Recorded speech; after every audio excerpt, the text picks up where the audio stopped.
देश में प्रतिष्ठा दांव पर लग गई है। प्रतिष्ठा किसकी दांव पर लगी है? तो साहब उपराष्ट्रपति महोदय, राज्यसभा के सभापति महोदय धनखड़ जी कह रहे हैं कि हमारी बेइज्जती कर दी गई, हमारी मिमिक्री लोग कर रहे हैं, जाट समुदाय का अपमान हो गया, हमारा अपमान हो गया, इस कुर्सी का अपमान हो गया। और उनको ये कहते शर्म नहीं आ रही है कि आपके ही सदन में आपका प्रधानमंत्री, सदन का नेता किस तरीके से मिमिक्री करता है लोगों की और किन किन शब्दों का उपयोग करता है लोगों के लिए। उसी के पार्टी के लोग खुलेआम सदन में अपने साथियों को गालियां देते हैं, ऐसी गालियां जो सड़क चौराहे पर भी लोग नहीं देते हैं। जो आवारा अवांछित तत्व है वो भी उन गालियों को सहेज की चुपचाप अपना तरीके से करते हैं। गालियों का इतिहास, गालियों को अपना बनारस से ज्यादा कौन जानेगा, लेकिन बनारस में गाली को भी सम्मान के साथ लोग उसको स्वीकार करते हैं, गालियों को भी। लेकिन आप जिस तरीके से कर रहे हैं और कहते जाट का अपमान हो गया, वो जाट लोग, वो जाट की बच्चियां जो देश का गौरव हुआ करती थी, जंतर मंतर पर उनको आपने पीटा। उनका क्या अपराध था? वो तो यही कह रही थी ना कि हमारे यहाँ यौनाचार हुआ है, यौन हिंसा हुई है, आप उसकी एफआईआर दर्ज कीजिए। और जब एफआईआर दर्ज हो गई तो उनका यही कहना था ना, कुछ आदमियों को गिरफ्तार कीजिए। लेकिन नहीं साहब, आप सदन में प्रधानमंत्री जी, नेता प्रतिपक्ष, उनको लेकर के से के चल रहे थे, नहीं ये हमारे बड़े सम्माननीय है, बड़े माननीय है। और आपको शर्म आनी चाहिए, गौरव है, नाज है ऐसी जटनी पर कि उसने जैसे ही उसका चुनाव हुआ और चुनाव में फिर वही लोग उन्होंने वर्जन क्या देते हैं कि मैं तो जीत गया, मेरा गौरव बढ़ा, मेरा मान बढ़ा, आप सबको देखेंगे। और जटनी ने एक शब्द में कह दिया कि ऐसी डब्ल्यूएफआई में, ऐसे कुश्ती संघ में ये प्रस्तुत करने से बेहतर है कि हम इसमें न रहें। और उसने संन्यास की घोषणा कर दी, छुट्टी दे दी। शर्म आनी चाहिए आपको। आप अपने आप को जाट कहते हो, आप उस कुर्सी के लायक नहीं हो। लानत है आप पर। और हम फक्र करते हैं, देश फक्र करता है ऐसी बच्ची पर जिसने खुलेआम अपने उसके साथ समझौता नहीं किया, अपनी रीढ़ की हड्डी टेढ़ी नहीं होने दी। आप तो झुक गए हो, आप कमान बन गए हो। आपके उस कमान पर तीर चढ़ा करके भारतीय जनता पार्टी देश के गौरव गरिमान का शिकार कर रही है। शर्म आनी चाहिए आपको। आज इसी बात पर और उनके समर्थन में पूरा देश खड़ा है, उस साक्षी मलिक के समर्थन में। और उसके समर्थन में तमाम हमारे साथी भी कह रहे कि हम भी अपना मेडल वापस करेंगे। अब हम नहीं करेंगे, अभी चलावे।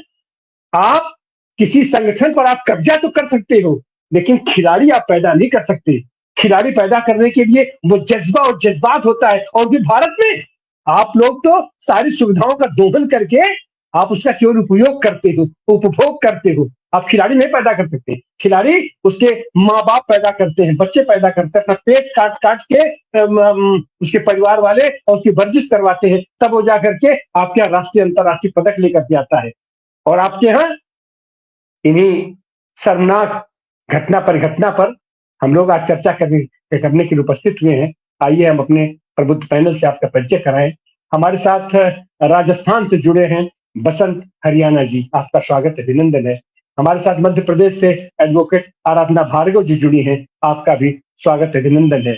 हमारे साथ अतहर जमाल लारी साहब जुड़े हैं, आप बनारस के समाजवादी कार्यकर्ता हैं, आपका भी स्वागत है, अभिनंदन है। हमारे साथ खेल पत्रकार अजय चतुर्वेदी जी जुड़े हैं, आपका भी हार्दिक स्वागत है, अभिनंदन है।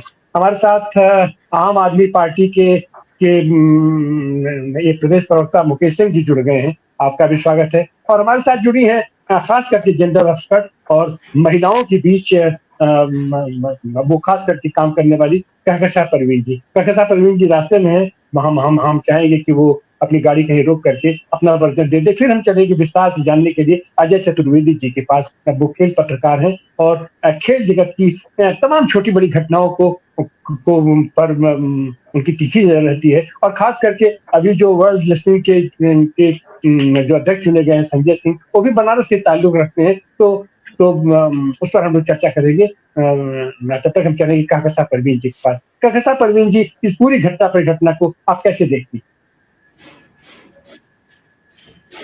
सभी को मेरा नमस्कार। और मैं बस थोड़ा-सी अपनी विचार व्यक्त कर लूँगी क्योंकि मैं रास्ते में हूँ और मेरी वज़ह से सभी लोग डिस्टर्ब भी होंगे, तो इसलिए मैं बस अपनी बातें व्यक्त करके 5 मिनट में रखूँगी। अ, आज का जो इतिहास में मेरे ख़्याल से ये काला दिवस के रूप में हम ये दिन देखेंगे कि एक खिलाड़ी पहलवान जो हमारी बहनें थी, जिन्होंने देश को इतने गौरव स्थान पे पहुँचाया और देश में पहला गोल्ड मेडल लेकर के ये बहनें हमारी लेकर के आई थी और मैं उन जज्बे ईमान पर थी। मेरे ख्याल से नेटवर्क की इशू आ रही है।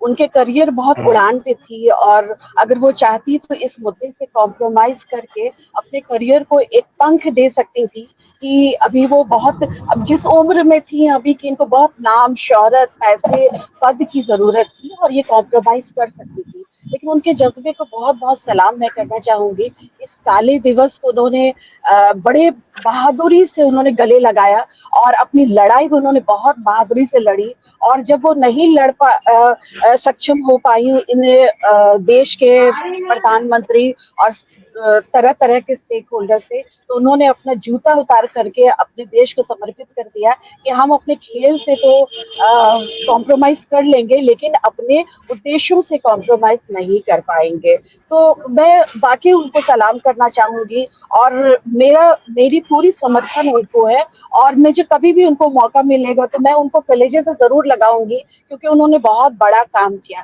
रही बात ब्रिजभूषण की, तो ब्रिजभूषण की गंदगियां हम सब ने देखा, 1 साल से लगातार हम लोग देख रहे हैं उनकी गंदगियां और उसकी कितनी जबरदस्त उसको प्रोटेक्शन और साहस है उसका कि उसने कोर्ट से बाहर आकर के ये कहा कि कल भी मेरी चली थी और आज भी मेरी चलेगी।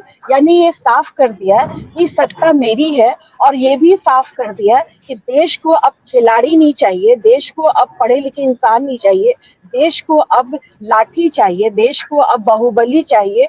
तो हम अब ऐसे देश में सांस लेने के लिए जीने के लिए बहुत मजबूर है।